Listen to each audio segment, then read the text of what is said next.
last week we were talking about baby names, all right? Yeah, and basically just goofing on people who choose fucking stupid ass baby names. Right. Like You gonna name your ridicule. baby Claps? Yeah, exactly. That was the story. No, Okay. so I go over to my friend's house. I went over to Chase's house, one of our patrons. I say his name each and every episode because, we got to thank them sweet ass patrons. That's true. But we'll go over to his house like last week and we were talking about, since my wife and I are kind of, we're trying to have a baby, we were talking about baby names and especially how weird the baby names were in the app that we're using. Yep. Not just the like weird Pokemon ones, but just other weird ones in general. Yeah, who fucking likes Franklin? What a dumb name. I get it. Dude, okay, so Franklin actually came up and I was just like the turtle? And my wife was like, I like the turtle. And I was like, I like the turtle. Like, let's fucking go. I don't like the name Franklin, but I like that turtle, bro. So are you going to get a turtle instead of a kid? You just name it Franklin? Clearly, that's the way to do it. Dude, turtles, like I had a turtle when I was a kid. My ferret cracked it open like it was a fucking egg and ate it. So what? Yeah. No joke. Yeah. She climbed like in the tank and just fucking ate the turtle. It was insane. Honestly, I'm so glad I didn't see it because I think that would have scarred me for life. Damn. I would have been like, I would have gone on some sort of rampage and just annihilated all ferrets or it's just like rodents on Earth. You know what I mean? Franklin. Yeah. Yeah, dude, he got fucked. I mean, his name was Speedy, but let's just, for the sake of this story, let's call him Franklin. All turtles are Franklin. That's just a known fact. Every turtle is just Franklin. But we were just going through different names, and it's crazy, like the reasons why you do and do not like certain names. Where it was like, oh, I knew a person that had that name. Nah, they fucking sucked. And eventually, my Chase was like, "What about Emmett? I like the name Emmett for like a boy." Because my wife and I have this issue. I think I talked about it, where we have like so many girls' names that we really like, but boys' names we have a lot of trouble with for some reason. But he was like, what about Emmett? And I was like, actually, I worked with an Emmett and dude was the biggest homophobe I've ever met in my life. It was super uncomfortable. One of the reasons I quit was mainly because one day this was like the weirdest justification I'd ever heard. Like, not that there's any good justification for homophobia, obviously, but like, he was like, I just don't understand how you could be gay because like, how are you going to hit on a dude? When you walk up to a girl, you could say, hey, nice tits. What are you going to say? Hey, nice cock. And I was like, you don't say either of those things, bro. What do you mean? But I mean, someone walked up to me and said, hey, nice cock. I mean, I guess I'm going to have to blow him. I don't know. I know at that moment, you're just like, I mean, well, fuck, you got me. It is pretty nice. I guess. Thanks. Thanks. Yeah. You don't have to do found either, but all right. I found it so weird where I was just like, honestly, I truly do not understand how you got anyone to marry you if you just walked up to them and said, hey, nice tits, because that's fucked up. And two, like, just don't comment on any bodily function. You know what I mean? Just be like, hey, what's up? I'm a human being. Let's have a conversation. But I guess don't say that. Like, now you sound like a robot. I'm not trusting anybody who says that shit to me. It's one of those things where you're just like, I don't know. Like you're going to have to do one of these little tile things. Be sure to click on all of the different like fucking stoplights. I got to make sure you're not a bot. Does this picture look like a train? Which one has a train in it? Oh, when you answer all of them correctly, I'll talk to you. That reminds me of like, for some reason, this has been coming up lately in some of my feeds of just things that I'm seeing where people are like under this impression of like, because there's so many conscious human beings in planet Earth, there's these theories of like, you might be the only one who is really conscious. And so there's this whole like idea that everyone around you is just an NPC essentially in video game terms. And I was like, what a horrifying idea to just come up with. I mean, and also when you think about it, what a vain idea that you're just like, obviously the world is stupid because like, obviously all of their opinions are dumb because I'm the only sentient being on this entire, like how in that moment, how would you know that you are not an NPC? Do you think NPCs just walk around knowing that they're not? Do the programs in the Matrix outside of like, I don't know, the fucking Oracle know that they're just like beep boops and zeep zeeps? You know what I mean? Like, it's just, I don't know. I mean, that's what's so scary, right? Is like everyone's own perception of reality could be that like everything on Earth is just your mind playing a game, or like this is you coming up with this world around you. It's especially weird when you like. Obviously, like there are certain things that are a little bit different. Where it's like color blindness aside, the way people perceive color is entirely different. Like I could see green and green looks different to me than it does you. And that is legitimately baffling. Yeah. It's so weird. And it's like, how do you describe that? You know? Yeah. It's just what you perceive it as. And you're like, it's green. And they're like, but no, like what shade of, maybe that's why colors have gotten so annoying and have 85,000 different shades. Yeah. It's not that they actually do. It's just that like 85 different like honorable people were like, yeah, this is a new shade because this is how I perceive the color pink or whatever. Like that's why we just have to stop using colors and just start talking in hexadecimal and like RGB values. I mean, there are people who do that where they're just like, oh, this is the specific value, like it's red number this or whatever. And it's like, yeah. You're like, I think you need to chill like that. Yeah. Like that's one of those moments where you're just like, oh, call back to that. Click on the sidewalk. Hello and welcome to IndiePod, an indie games podcast, your weekly source for all the indie games news you need to know. This week, we are bringing you one indie game news story before, it's a ridiculous we hop in to all of... I'm so excited to get into it because it's so fucking stupid. Yes. Like, it's insane. But before we get into that, of course, we are also, not before we get into that, we're also going to get into news cram, news stuff, indie shout outs, and your listener questions. But, of course, my name is Vaughn Hyde, alongside my illustrious co-host, the biggest of average Josh boys. How you doing today, big Josh boy? Doing well. Second week back of the year. Yeah. Kind of tapering off. This start of the week, I was just like, nah. I'm kind of over it already. You know, I know, dude. Like, right. Literally today, I was just like, I'm not feeling it. I'm not. Yeah, that's how I felt. I was like, all right, I'm just here, I guess. Yeah. It's like, what if we just like try again next week? You know what I mean? Just let's. My company did this thing. I thought it was really funny. It was like a team. We always have these weekly team meetings where we get together and we talk about everything that's happening in like the week. And so the head of marketing wants to do this little exercise. And it's like, you come up with a word that describes how you feel the week is, or not the week, but how you feel you want to attack like 2022, right? Like, what's the word? And people were like, courage, dedication. And I was like, take 3. Because of everything that's happened with COVID. I was like, it's take 3, baby. Let's see if this is an actual good year.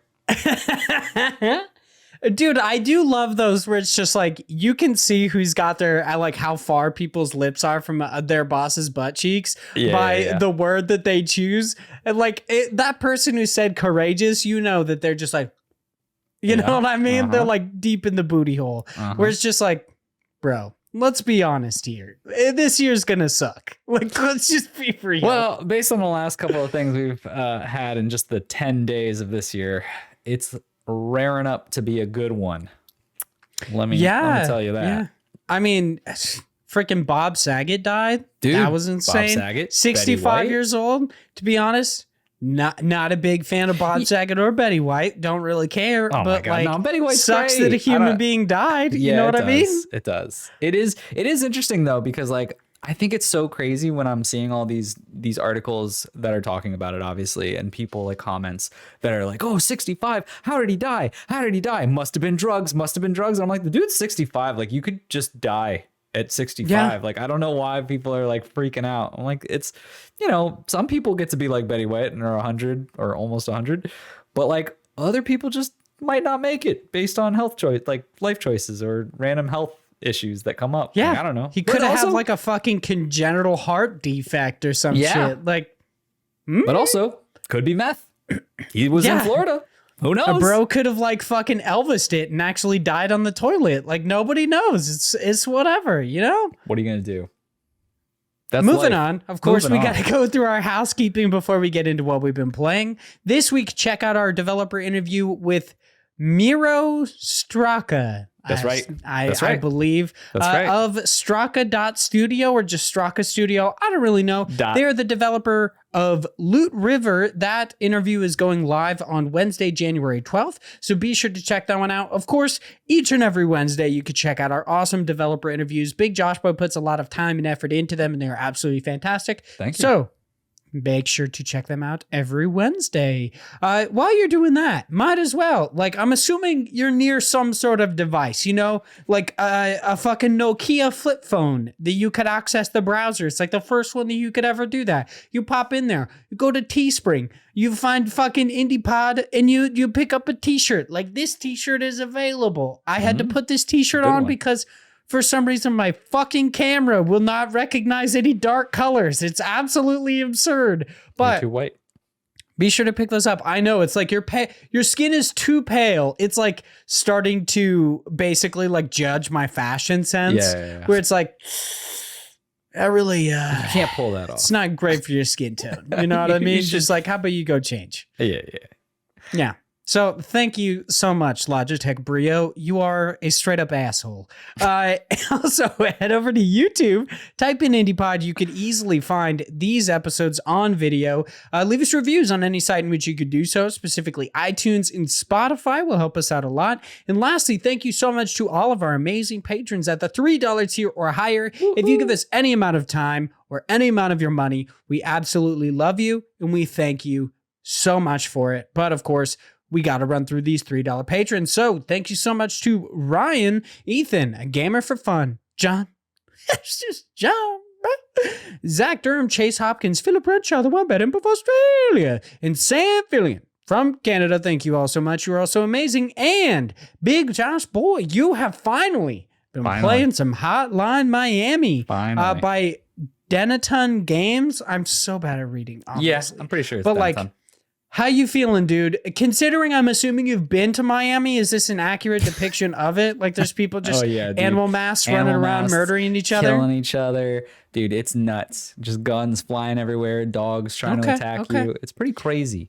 You're like, actually, it's a little bit different. It's actual animals running around and killing people. Like they have AK-47s and such. It's not like people in animal masks.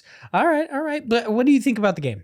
So yeah, I played this because a lot of people were like, you gotta play it after, especially when I said, hey, Hotline Miami, it's one of the ones that I've never tried out. And I have wanted to try this for a while. It was on the winter sale and I was like, all right, I'll just pick it up because it was only like $1 or $2 because it's a pretty old game. It's a good price. I mean, you got me, man. You give me those deals, I'll play anything. Well, not anything. I'm not going to make that actual. Hey, dude, Princess and Conquest is like $5 right now. Like that's a good price right there. I don't think you like JRPGs. Let's fucking go. I do like JRPGs, but there's a caveat in that. Okay, so moving on, Hotline Miami.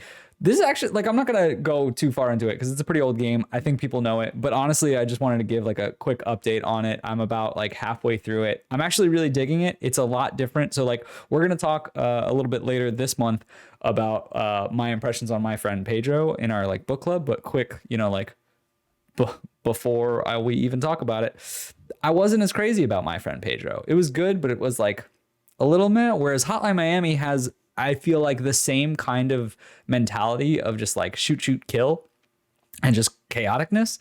But it's the fact that it's so fast paced and it's you screw up, you try it again. You screw up, you try it again. And it's like this very, which makes me like, leads me to believe that I'd probably like that one ninja game that came out a little bit ago. I can't remember. You played a little bit of it. But it has the same, ninja game. It's like some kind of assassin game. I can't remember. It's fine. It doesn't matter. But it's very fast paced. It's very much just chaoticness of trying to go in there and kill as many people as you can. Well, obviously there's only the amount of people that you can kill, but doing it in a number of different ways. I love finding the little smaller things where like, if you go and try to interact with the world, like it took me a while in this one room where I found out there was a boiling pot of water. And I was like, I tried to pick up a gun and pick that up instead. And I was like, what the fuck? I can use this, and then threw it at people and melted their faces and killed them. And I was like, oh, that's great. And so it's all about just finding like things. And there's like, it's so fast paced and like very twitchy where you'll click one wrong button and you'll screw up your whole run. And you're like, oh, God damn it. But at the same time, it's like a good. Yeah, you're back in a snap. You're back in a snap. You just click a button, you're going again. And you just go with it. And it's like the story from it, super confusing. I have no idea what's going on. There's always a guy who's giving you free food and free items. And he's always the same guy, but he works at multiple locations. I don't know if that's just an art thing because they just didn't want to make multiple assets. But I'm like, why is this same guy working at multiple companies? And then he's keep like going. The Ford Cruller guy. He's like, I'm not the same. He's like in every different location. And he's always giving you free stuff. He's like, oh, we're friends on the house. And I'm like, who are you? I don't know. Some sort of fucking eldritch god. He's just handing out like AK-47s. No, because that one is the one who's not like, he has no idea that you're killing a bunch of people. He's just like, oh, you're my buddy or whatever. Did you hear about the killings? And you're like, killings? What killings? And then he's like, is that blood on you? You're like, ketchup. Like ketchup, lots of ketchup. The fact that it's in Miami doesn't really like. There's nothing about Miami from my perspective, just because it's so chaotic. You're just walking into random buildings. You're just killing a bunch of people. Maybe there's some relevance to something in time that I don't know about. Whatever. But I do enjoy the fact that you're always wearing those masks and that each one of them have different like slight modifications. There's one mask that'll give you more guns in it. The one that I really like is where you open a door and it'll just kill someone instantly if they're next to it because it's so ridiculous. Because there was one map where I literally just hid and there were people who were going around in a big circle. It was like 5 people and I just kept opening the door and walking away. And like no one like pays attention to that if it's that type of kill. So it would just be like a door would open and kill a guy and then they would just keep walking. And as they're walking, they would close the door and then I would just bop them again and just like and over again. It was like the stupidest type of combo, but there's all types of little things like that. You could play it however you want, and I really enjoy that aspect of it. Story, like I said, super weird. You randomly have these moments where you just halfway through start talking to these people in the costumes, like the masks. Don't know why you're getting a ton of calls from random people who are like, hey, take care of my kids, wink, wink, wink. Or like, come over and help with the hotel. We needed someone to cover a shift, wink, wink, wink. And I'm like, okay, sure. And so I'm just killing. So I don't know anything about it, but I'm having fun with it. Pretty good. All right. Okay. And you're also playing the Pedestrian by Skookum Arts. This one is super interesting. Yes. Especially because like I think I talked about this on like last week's episode, my weird thing about staring out the side of like car windows and thinking about like a fucking little stick man running all around. Like the Pedestrian is oddly similar to that idea. Yes. And it very much plays into that where there's so much about this that I love and so much about it that I don't, just because it's a puzzle game and I always run like every puzzle game I play halfway through and I'm like, I'm enjoying myself, but I immediately get fatigued because I just feel like that's how puzzle games work for me personally. But like, if you're a fan of puzzle games, you got to check this one out because it's really good. It is essentially you playing as a bunch of cross sign walks. Like you're this little tiny guy that you would find and you at the start, you could either pick the like stereotypical male or female, like you would see on a bathroom door as the gender of your character. And then you just play as that character for the entirety of it. And you move around through these signs that would be, common signs at first. And then it's literally just different type of puzzles with those signs where you're moving through a world, but you're moving through a world where each of those signs are on walls of some place, like you're in a sewer or you're in a city street or you're at a university. And as you're moving past a sign and going through like a door from one end of a sign, you then keep moving throughout the world as you're holding down on that button to either go, like whatever direction it is. So it's this weird, like breaking character or breaking the fourth wall of like you moving throughout this world while on these signs. And then you'll get to sections where you'll kind of be like the puzzle aspect where you have maybe like 5 or so plaques, like little tiny signs, and you have to move them around and link doors together based on like certain areas or certain ladders that are on those signs together. So it's a puzzle where you're not only just doing the platforming aspect of it, but then you have to move pieces around in the right order, connect the right things, and make sure that you do it in a certain way. Because once you connect them all, when you start going through and try to move from one plaque to another plaque to another plaque, if you try to disconnect it or change it because you're like, oh, I messed up with this, you have to redo the entire thing. And then they start layering on different aspects where you have to find pieces in different areas and do like little mini puzzles, or they'll spice it up where they have certain pieces where rather than just connecting them, sometimes they have it where you can't move the pieces to connect. So you have to do it in a certain order. Or they'll do these ones with, I think it's when you get to this like chalkboard type world where you can lay these signs on top of one another to make doors into another place. And like you have to keep laying each one on top of another, but it's not inherently just obvious. So it's very unique in that sense. I think from, like a puzzle aspect, it's not the hardest, I wouldn't say, but it can be challenging just because depending on the way you look at things, like I got tripped up at first just because you have to rearrange things a lot, and it's very like spatial awareness when it comes to this type of game. But honestly, like the takeaway that I got from it is just, I fucking love the art style to this. Like that is the one thing that is just, it's so cool from a just concept and the way they did this of you moving from sign to sign. If you don't like puzzle games, do not play this. Watch maybe a little bit of it just to see what this game looks like, because it's super cool the way they did it of you moving from this section to section. But like, it's a puzzle game at heart. Like there's the very tiniest bit of platforming, but it's a puzzle game. Okay. All right. For me this week, I've been playing some more Eastward. I've gotten to a point where it seems like there's just a lot of like in like anime terms or just in general kind of like storytelling outside video game terms.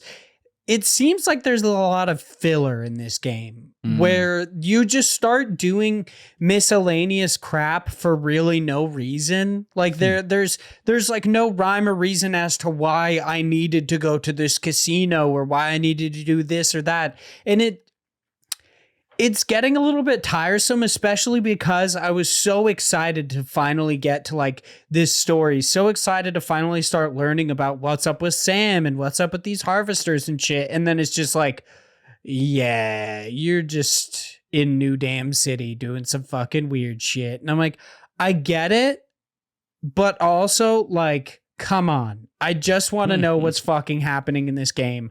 I don't know.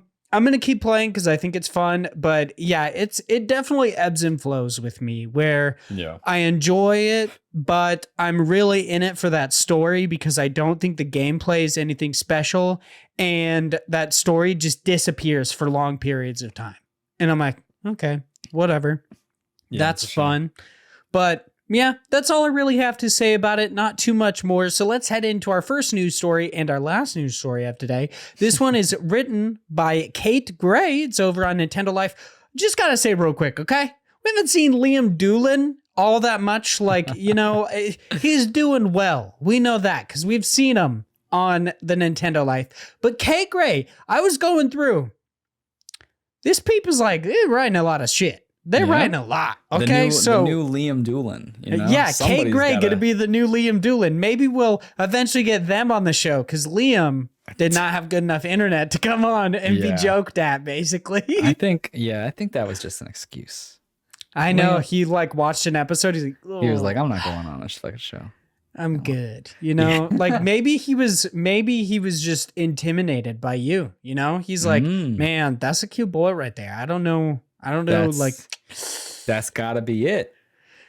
He's like, there'd be too much ugly on this podcast otherwise. You know what I mean? Like, I'm just kidding. Oh, well, that was a shot at me, by the way. I know, not at fucking Liam. It sounded like you were going for Liam. I was like, now he really won't show up.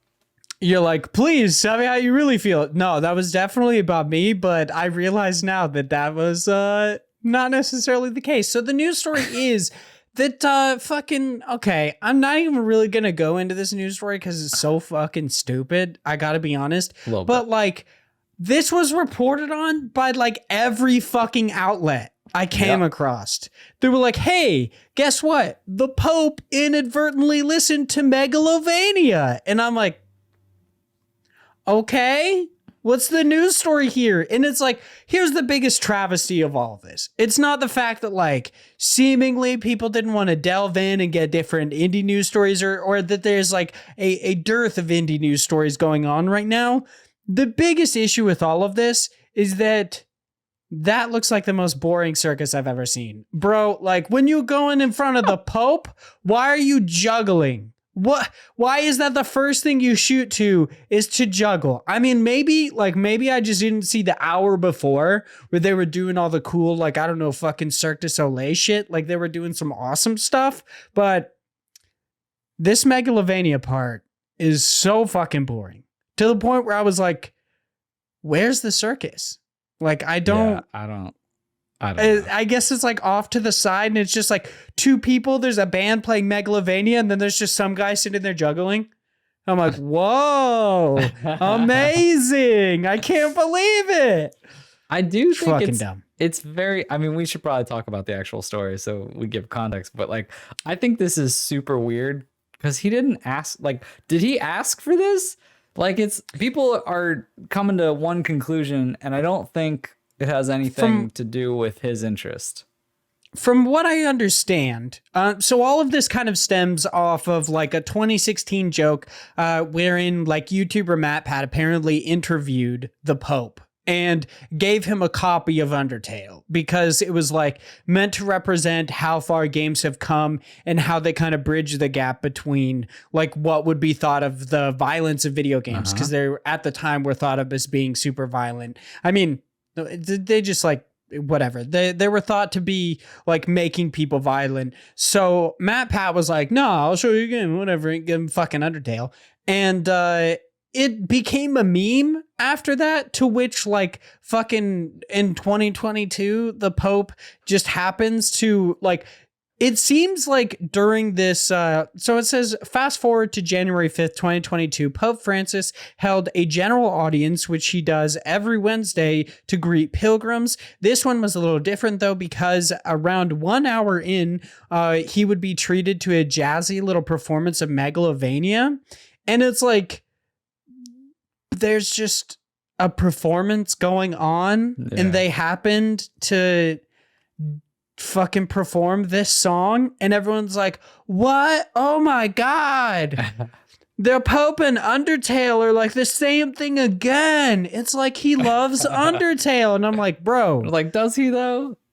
Do you think the Pope fucking played Undertale? I doubt it. Like, I get that this Pope is a cool guy. Like, I think it's been reported that bro plays a Switch, but like, I don't know. It's a pretty big leap to hear like some bystanders like playing a fucking song and then be like, that must be the Pope's favorite song.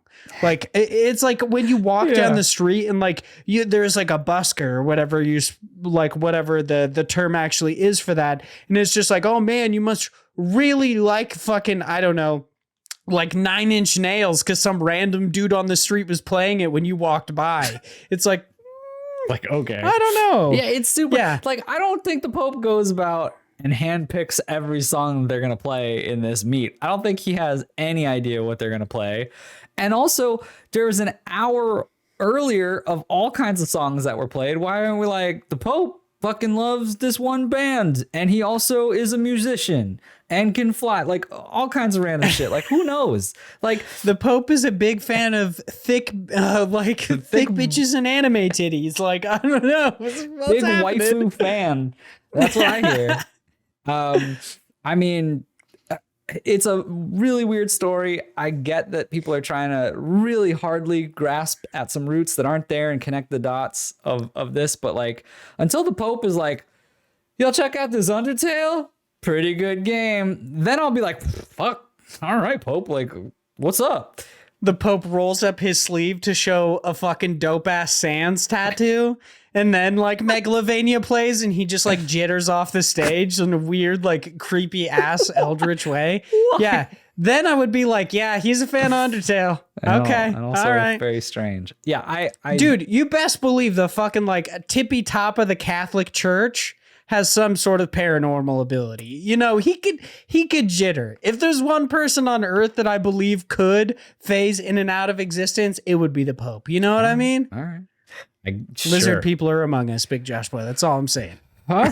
Why not? I mean, I live in Florida. I see a lot of crocodiles and lizards, so I'm sure checks out. I'm sure there could be something there. Also, I love that like it's not even directly in front of the Pope or anything. Like it's not even the actual focus of what's happening. There's just a band off to the side. Yeah, and I don't even know, like it's such a far away video that you can't even see like if the Pope is like turned to look at it. Yeah. It just seems like he's looking straight forward and people are like, hot damn, the Pope is an Undertale master, dude. He fucking loves Undertale. Yeah. My favorite part about all of this is the fact that Megalovania, there is in the comments, if you read, Megalovania is one of the songs that came from the Genocide run of Undertale, which is like killing everything. And they're like, yeah, that's the song you should pick for the Pope, is about killing everyone. Maybe this circus is like, maybe this band is like trying to incept the idea into the Pope. They're trying to start a new crusade, Big Josh Boy. If fucking let's go. Let's start up this hype machine. We're trying to gaslight some people. I think it's hilarious that at the bottom of the article, they're like, BT dubs, this is the same audience in which Pope Francis said that people were selfish for having pets and not children. And it's like, maybe he should play Undertale again. And I'm like, you know, a good third of that game is about massacring all of these cute creatures, right? Like, it's not... I love how people tend to like kind of cherry pick the nice things about Undertale, but it's like, it's entirely possible that you do some fucked shit in that game. Like it's not all sunshine and rainbows. Granted, there are several endings that are nice, but could be bad. Yeah, it's a little weird, but also I don't see people being selfish for having pets and not children. Like the world is overpopulated. Fucking get over yourself. Like if anything, people are being selfish because they're not like adopting kids. There's so many kids without homes. That's fucking give them homes, you know? But like I say that, I was like, yeah, I was just trying to have a kid. I know, I was just thinking that, dude. So I've spoken to my wife about it, and I've like tried to convince her that we should like adopt a kid, but the biggest hurdle is that it actually costs a lot of money. Yeah, it's not cheap. It's which is fucking insane. Yeah. It doesn't make any sense because they're literally like wards of the state, and constantly people are like, oh, I don't know. I don't like people living off of government tea or whatever. Like, I don't know. It's just a bunch of dumb shit. But then it's like, I'm literally trying to like pay for this person's existence. Just why do I have to meet this like weird ass like $20,000 barrier of entry? Like it makes no fucking sense. But whatever. I mean, granted, you can get obviously like tax breaks and stuff, and I want to make sure people don't take advantage of it. But yeah, we went on a weird tangent here. Oh yeah, definitely. It was all the Pope, and it was the fucking genocide music. You know what I mean? Yeah. All this talk about killing people really making me want to adopt a baby. So it is time for us to hop into News Cram. News Cram is our weekly wrap-up segment where we, the hosts of Indie Pod and Indie Games podcast, cram you full of all sorts of indie games news. This week, we do not have any quick news stories for you, but we do have one new deal, a quick steal, and of course, a bunch of new stuff. So our first and only new deals and quick steals for this week comes by way of Polygon, where it's reported that a bunch of awesome indies. Oh my God, dude, do you ever have it where you accidentally bite your teeth? Bite my teeth? Yeah, like you're talking really quickly and then your bottom jaw just like smacks your top and you just bite your tooth. I don't think so. I think that's I'm not a fan. Yeah, I do it often. You gotta chip your teeth like that. You gotta. Oh, I have. You gotta slow down, it's not buddy. Fun. We talk very wide. So, hello. Where it is reported that a bunch of awesome indies are headed to the Xbox Game Pass. That's how we should be the entire time. During the month of January, such as Spelunky 2 on the 13th, coming to both console and PC, Gorogoa. Yeah, I think Gorogoa, I think is how you're supposed to say that, is already on there as of the 4th on console and PC, and Ember is already on there as of the 6th of with console and PC. I believe the Pedestrian, which you're playing, was actually just added as well. A bunch of really awesome indie games just added to Xbox Game Pass. I can't 100% guaranteed on both console and PC for literally everything, of course, but be sure to check that out. If you've got Game Pass, good stuff. Which you should, because it's a fantastic deal. But time to head into some new stuff. I had to burp. You sound so drunk. Yeah, you do have to wonder how many people think I just get lit before coming on this fucking podcast. Like, there's no way he's that dumb. Yeah, I'm dumb. I just ate hella meatballs and it's time to record. Let's fucking go, Big Josh boy. So our first 4 items in new stuff. Yeah, my wife made they were Hawaiian chili meatballs or something like that. And it was pineapple, some different peppers, some honey in the sauce. And she marinated these delish fucking meatballs in the sauce, put it over rice. It was pretty delish. And then my wife was like, do you like it? And I'm like, to be honest, I mostly just taste meatball, but I like meatballs. So I'm into it. Meatballs are great. Yeah, it's I get a little taste of honey and a little taste of pineapple every now and then. But it's mostly meatball, but I like meatballs. So don't worry. It's good shit. There you go. But our first 4 items in new stuff come with Nintendo Life, where it supported that Terraria's Journey's End update is now available on the Nintendo Switch, that playable crewmates in Endless Lost's popular deception game Among Us are set to become Nendroid collectibles in September of 2022. Nendroid is I would say a premium collectible brands. They are these posable statues. Typically they cost, it all just depends. Obviously, they're not the $500 fucking anime waifu statues, but they typically can cost between $60 to $100. These ones, I believe, are actually only $34. Yeah. So 34. It all just kind of depends on the brand. But I think this one, they're either it's a set of 3, or there are 3 different ones that are each $34. But there's I believe it's called chartreuse, or it looks like fucking green or teal. It's teal. I'm not playing teal, this game. Black and red. Yeah, it's definitely teal. Yeah. In the article that I read, it said some weird ass fucking name for it. And I was like, that's just teal. Why are you being weird about this? Cyan.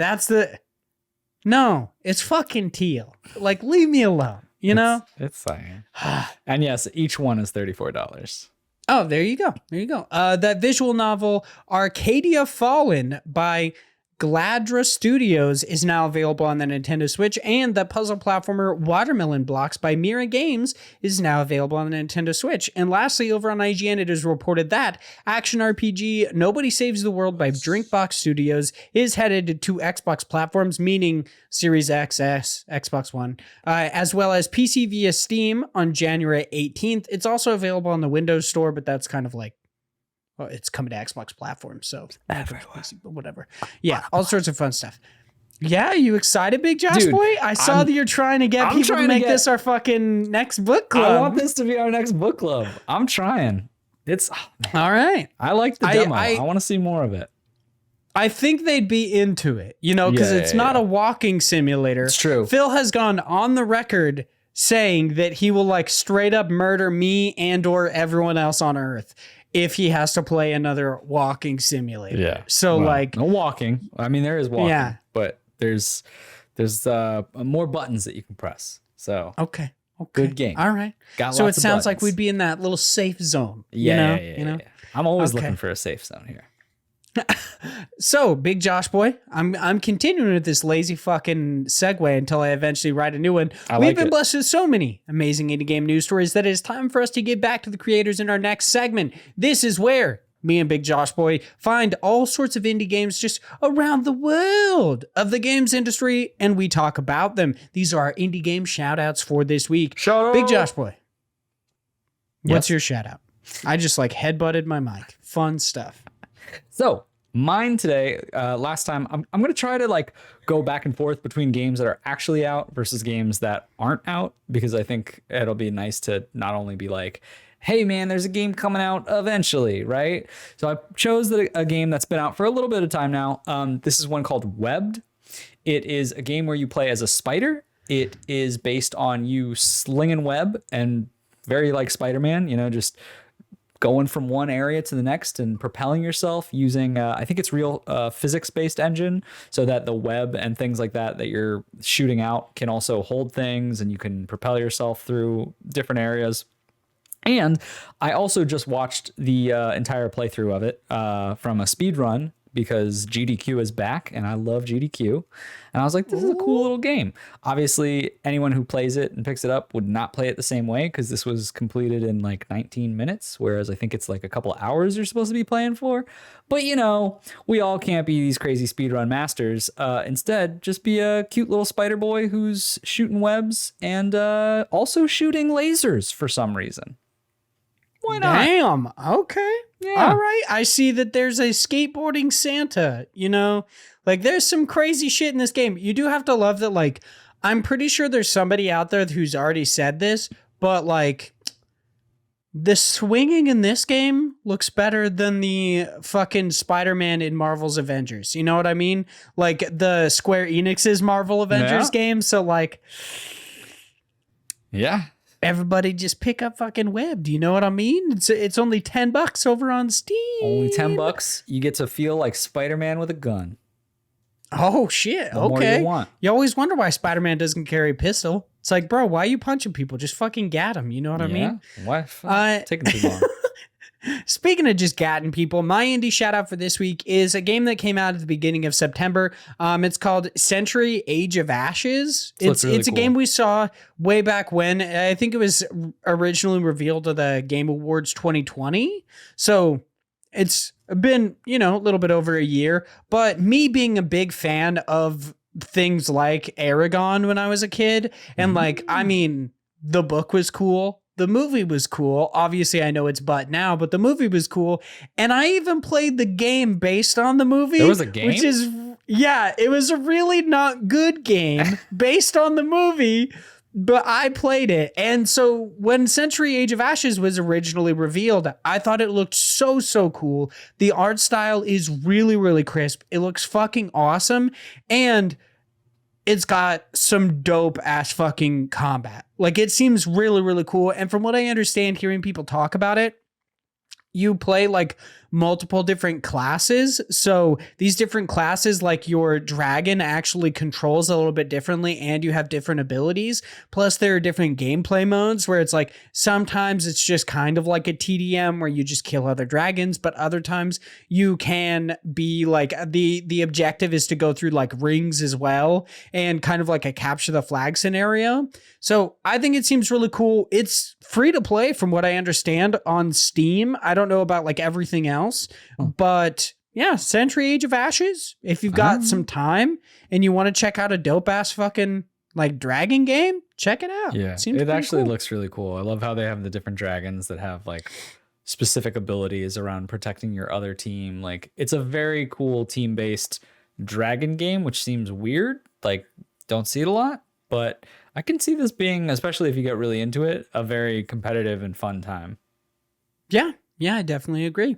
So now that we've gone through our indie shoutouts for this week, it is time to hop into our listener questions. We are blazing. I know. Through this I was just thinking about this. I was like, you got somewhere to be? Because like, we're going real fast. This is like, no, we're sticking with that GDQ theme. You know, it's speedrun week. It's kind of weird. Like, normally the odd tangents about the Pope being a lizard person would normally take us over the edge of that hour. You'd think. But for some reason today, I've been interrupting you a lot in this episode. Just like now. And yet still we're making good time. I don't know what's happening. You know? I don't know. Maybe we're forgetting to say things. Did we skip a segment? It's always possible. We're not exactly the tightest ship over here. So Mr. Wombat Emperor of Australia writes in and says, what's the creepiest thing that has ever happened to you? Big Josh boy. before we recorded, you said you were just going to make some shit up. Have you actually come up with something that you could think of that's the creepiest thing that's ever happened to you? I'll say, I don't know, this isn't the creepiest, but this is something that was creepy to me. So I recently talked about how my doggo passed a couple of weeks ago. And so one of the weirdest things is very rarely, but occasionally the doggo would sleep in the bed with us. We usually tried to always be like, no, you can't, but sometimes she would. And my wife, one of the things she got because she like wanted a little support thing. So she got this little tiny like stuffed animal because she just likes it because she gets to pet it and it reminds her of the dog and it like helps her cope with it. Right. Yeah. And so apparently, unbeknownst to me, the way we like the only time I get to play video games is when she goes to bed and then I have time to do stuff because I do not sleep very often. Like I always stay up very late. It's just who I am.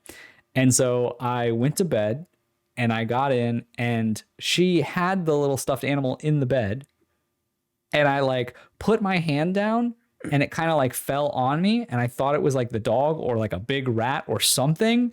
And it like, I don't know. I was like sleep deprived. I touched the thing. I freaked the fuck out. I was like, what is that? Like had to like move everything around, figured out what it was. And I was like, oh, Jesus. And I was like, get that fucking thing out of here. All right. So it's not the creepiest thing ever, but man, did it scare me in the moment as of a recent creepy thing that happened. Okay. I mean, I have like, this isn't the creepiest thing that's ever happened to me, but I have a similar story where like my wife, I don't know why, but I have this thing sometimes where like if I'm sleeping or like, you know, just about to fall asleep, if you touch me, like if you touch me with your leg or something like that and I don't see you legitimately move, I think there's a snake in my bed. And I don't know where that came from. There's never been a snake in my bed. But for some reason, ever since I was a kid and like way back when I was a kid, I had to share a bed with my brother. And like it happened when I was young. And I thought there was a snake in the bed and I fucking freaked out. And now as an adult, I still do it. So my wife will like brush my leg with her leg and I will like fucking jump out of the bed and like rip the covers off. Nice. You know, it's better to be safe than sorry, okay? I guess that's One true. day there might be a fucking snake in my bed and I'll leave her to the snake. You know what I mean? Yeah, like, it's sorry, Beeb. You're done. You're done. All right. I get it. Yeah. I mean, it's always been, apparently I was just thinking about this now, like while I was saying the story, it's always been like stuffed animals or toys that have creeped me the hell out. I had this one. I don't know if you know Wishbone, this very old show with, it was a dog specifically. It was this dog that they called Wishbone. And the whole like premise of Wishbone was that it was based on well-known books. Yep. And he would be dressed as one of the characters. Like he would be Robin Hood and he'd be dressed as Robin Hood as this little dog. And they would go through like the reenactments of these stories. And I had a doll when I was a young kid of this Wishbone dog. And it had a little voice pack in it that would have like, if you like grabbed his tail or grabbed his feet, he would say a different thing. And it would just trigger, even though no one was touching it, and would start talking at like 3 a.m. and would just start making noises. And then we like took the battery pack out, but it would still do it.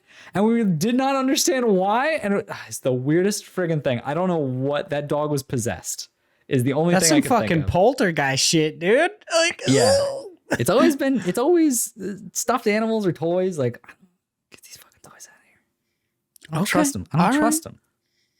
Legitimately, the creepiest thing I can still think of is when I was a kid, we were like, me, Chase, his sisters, like the reason we actually met is because my mom and their mom, they worked together and my mom would watch her kids while their mom was, you know, working, doing whatever, whenever she needed help. So they would always come over to our house and we basically just became like fast friends. We'd always play in the backyard and stuff. Mm-hmm. There was one time that all of us vividly remember this and none of us can explain it, but it's the creepiest thing where we were playing like, I think like hide and seek or war or some dumbass shit, you know, what kids do. And we all peered around the house. Like we were our house was essentially an L where it was like, you know, and we were on this side of the L looking over to the other side to where the fence was. And their stepsister was like suspended by her toes on our fence. And it's legitimately still the creepiest thing that has ever happened to me. Where I'm like, are you like a vampire? What's up? Like she was doing that on her own volition? Yeah. Or like, okay. Like she was actually doing it. Nah, dude, it was a ghost. Yeah. Yeah, it was a ghost. I mean, maybe. I don't know. Maybe she's a vampire. Like she's very goth now and super into sub-dom stuff. So like maybe she's a vampire. Nobody knows, you know? She knows. It's interesting. But yeah, that's the creepiest thing that's ever happened to me.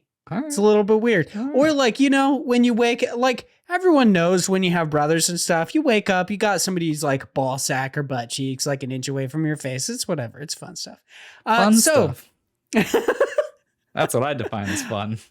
Phil also writes it and says, do you think games should come with manuals like they did back in the day, or are they a waste of space? Big Josh boy. Waste of space? Do you think that they should come with them? I think they're a waste of space. I think it's cool. Like I like the idea of them because when I was a kid, I used to love them and I would, you know, like flip through them. Super cool now. But like as an adult, as a person who anytime I get any piece of like something, like I'm very much, I hate clutter. And I feel like if I had that, I wouldn't know where to put it. And I would be like, just fucking throw it out. And then I was like, well, but a lot of my stuff is all digital anyway, right? So like, I could technically have, they could come with PDFs, right? And then I was thinking about the same thing. And I was like, I'm never going to fucking open that. Like I'd end up just deleting it anyway. So look, I know that there's people who like it. I get it. I think it's kind of cool. But like for me, waste of space.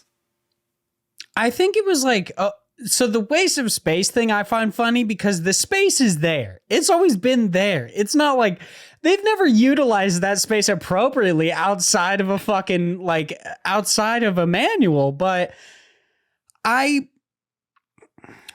guess I don't think that like I liked them. I've always liked them. But nowadays games are so tutorialized where like it defeats the purpose of having a manual. Mm-hmm. It just like, it would basically just be a place where it reiterates knowledge that you would get within the first 5 minutes of a game anyway. So it like doesn't really matter. Granted, it was very similar way back in the day where like things still had immense tutorials, but games are just so handholdy nowadays where it's like, we don't need manuals for the most part. I think it's cool. I think it's like a really cool boutique item. Yeah. But no, I do not think that they need to be there anymore. If anything, it's not a waste of space. It's a waste of resources. It's like, a waste of space. Why? Let me show you, man. I do love that, like, you were talking about not being able to do clutter. And, like, if you look between, like, obviously my background's a little bit different. You can't really see it right now. But there's so much clutter here. And you've basically taken all of your, like, the things you've loved and just put it on one shelf in the background in your office. You know how much, like, I have that didn't go there and is just, like, tucked away? And I'm just like, I just want a small little shrine of it, right? I don't want this giant thing. Like, yeah, if you turn the lights on back there for you, but most people can't see it, they just see your lights. I think like, I don't know, maybe. Yeah, there you go. Yeah, there you go. You can kind of see it. Yeah, it's like just the entirety of it. But here's the thing, like I liked manuals back then, not because they taught me anything or they had like the instructions. I don't give a crap about that, but it was just the fact that they had all the like the little pictures to it. And then I'm like, at that point I'm like, just make an art book, right? And they still have things like that, and I'd rather just have an art book. Like, why have this little manual that gives me nothing other than like a few little pictures? Yeah, it's a good point. The only time I can honestly say I ever really delved into a manual was like the Kingdom Hearts 2 manual. For some reason I read that shit like front to back. Yeah. I don't know why. I was like, what's up with this gummy ship, dude? I gotta know. It's like, it's so weird. Ship looking mighty thick.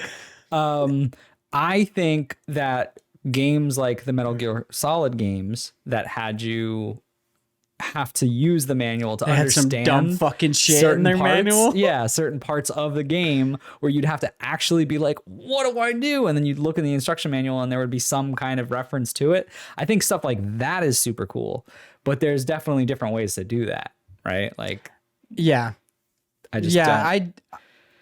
I think like so when I have like kind of collected on and off as a piece of like collectible, I do shoot for complete in box. So like I will go around my local store and I will like open them. If they don't have the manual, I'll be like, hey, I could just wait. Or like I will double purchase a game basically just to get a manual, or just ask them if I can have a manual, like all sorts of different stuff. But from a collector's standpoint, I like manuals, but moving forward, there's no reason to have them anymore. No. Like it's just, that would be the waste of space thing, where it's just like the space in the case only exists for like the possibility of a manual or codes. So it's just like, maybe from now on, PS5 forward, nobody's fucking with manuals or anything. Let's just not play with the like stupid little prongs on the inside of the case. Yeah. Like, it is kind of weird that for so long we had that standard like size and standard piece of the game that never had either anything in it, or it was like just a card. And it was like, what are we doing? Like, why did like we make 1 million of these, like 1 billion of the same sized cases, and just be like, well, we're stuck. Like Nintendo is the only company for a while that was just like, we're doing every size. And you're like, Nintendo, all right, slow your roll. Like you need to fucking chill. But like everyone else was like, yeah, it always has to be this size. And you're like, how big are the CDs? And they're like, half the size. And you're like, why then? And they're like, I don't know, just who cares? Why not? That's the real question. So Zach writes in and says, what's your favorite slang for wang? Personally, I have a hard time not laughing every time I hear somebody say schwanz. Schwanz. I've literally never heard anyone say that before. I don't know how Yiddish. anyone casually works that into conversation. Schwanz. You're looking mighty schwancy today. Big Josh Boy, what's your favorite slang for wang? First off, I think wang slang sounds great. Like I know, I really appreciate. We should that. make up a whole segment that is recurring called wang slang. That's a good one right there. That's what we need. I imagine fucking the Wombat Emperor would appreciate it. You know? I know. He's always wanted to talk about it. I enjoy the fact that whenever we get one of these questions that has kind of an easily answerable type of answer to it. I don't know where I'm going with this, but we have people who will fucking jump in and be like, this is my answer. And I love when we get these because Joel jumped in and chose mine, which is the basic term, which is just pee-pee. I love saying pee-pee. It's so, and probably one of the reasons why is just because anytime I think about it, I think of my one friend who, I love this kid to death. He's so, he's just very much a character. And he's this very tall kid who is always super nice, always very happy. He's like always seemingly has a smile on his face. And he would wear these tight shorts where he always had the very biggest package that you could imagine. And so it was you're like, you've got that male camel toe going on, bro. And so it was this big like thing with a bunch of us where we were just like, dude's packing. Like, he's gotta be. And so one day, finally, I forget it. It was something this girl kind of like mentioned it. And he's like, what are you talking about? And I was just like, it's because of your package, bro. Your dick is huge. And he goes, what? My pee-pee? And it was like the most just like innocent way of asking. And so it's the funniest thing. And every time I think of pee-pee, I can't help but laugh. I loved his response too. He was like, did not play into it. He was like, no, man, I just got big balls. I know, right? Just like, I ain't packing no heat. I just got fat nuts, you know? I was like, all right, man, you good. Yeah, okay. You gotta, you know what? You gotta choose your brand, and you chose correctly. Yeah. Okay. Yeah. Average size for me, BB. I mean, it really just depends on the scenario. Where I'm going for, like, if I'm going for shock value, you know, you gotta go with like fat cock. Like, you really got to shoot for that one because it's really uncomfortable. You know? I don't want anyone to clip this, but you can't go wrong with a fat cock.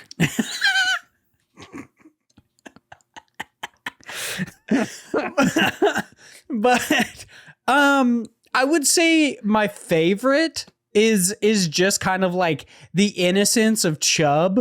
I think that one's really funny.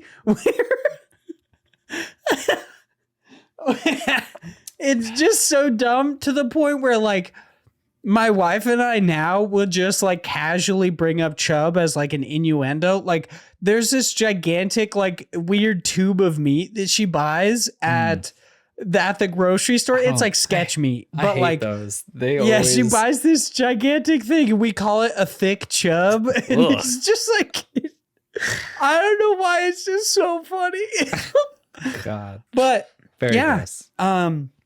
Can't go wrong with the fat cocks. So that is the end of this episode. Thanks everyone so much for listening. If you'd like to chat with us outside of the show, if you would like us to actually chat about indie games and not our, like, you know, the word we use for taint or anything. Yeah, wang slang. Be sure to write in your questions. You can do so on Twitter, or you can, of course, just hop into our Discord, write them in the listener questions bit, and we will get to them the next time we record. But make sure to follow us on Twitter at IndiePod. Follow me, Vaughn, at High Legion. Follow Josh at _Josh90. Be sure to check out our developer interview with Miro Straka of Straka Studios, the developers of Loot River. That one is going live once again on Wednesday, the 12th of January. Each and every Wednesday, be sure to check out those sweet-ass developer interviews. Check out the Teespring store for IndiePod. You can get this shirt. You can get other shirts. You can get hoodies. You can get a bunch of cool stuff. You get stickers. It's super fun. Check out our YouTube where you can watch these episodes. Be sure to leave us reviews on any site in which you can do so, specifically iTunes and Spotify. I totally forgot. Spotify's real easy to do, folks. Just click like 2 buttons and give us 5 stars so we can get out there, you know? And we can actually, I don't know, talk about indie games or whatnot. Or we can just keep talking about wangs. I don't know, whatever you want. Yeah, we could do more some with wang slang. It's cool. It's cool. And lastly, thank you so much to all of our amazing patrons at the $3 tier or higher. If you give us any amount of money or any amount of your time, you're absolutely fantastic and we love you for it. But we got to thank those $3 tiers and higher. So thank you so much to Ryan, Ethan, a gamer for fun, John, it's just John, Zach Durham, Chase Hopkins, Philip Renshaw, the Wombat Imp of Australia, Sam Fillion from Canada. Thank you all so much. You're all so amazing. And we will talk to you all next week. Goodbye. Bye. But for real, though, you want to start wang slang? Just like like a new show? Dude, whole new show. Just like a whole new show. Stop talking about indie games entirely and just like go full deep into the chaos. Yeah, that's our Indie Pod After Dark. Is called wang slang. That would be for so real, dude. Great. Oh, fucking, you know what? Zach just gave us $1 million idea, and I'm telling you right now, I won't pay him for it. Hell yeah, suck it, Zach.